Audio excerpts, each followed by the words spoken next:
صلى وسلم وبارك على سيدنا محمد وعلى اهله وصحبه اجمعين. هنشرب ايه النهارده؟ الجو حر وعايزين حاجه ترطب علينا. هنعمل سموزي مانجا. بسم الله. معانا مانجا قطع وحطيتها شويه في الفريزر، وهننزل عليها 3 معالق سكر، التحلية على حسب ما انتوا عايزين.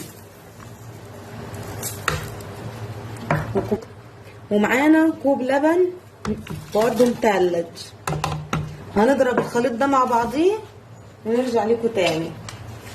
خلاص ضربنا اللبن مع المانجا مع السكر بالشكل ده. شايفين قوامه حلو ازاي؟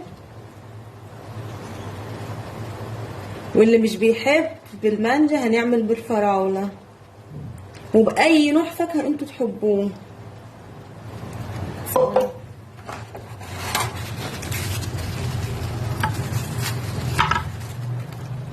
ألف هنا يا رب. هنروح نعمل بالفراولة نفس بالظبط زي ما عملنا بالمانجا ونرجع لكم تاني. الفراولة حوالي كوباية فراولة وكوباية حليب مثلج، 3 معالق سكر بس. هنضربهم مع بعض. خلاص خلصناه بالشكل ده. هنصبه مع بعضنا في الكوبايات.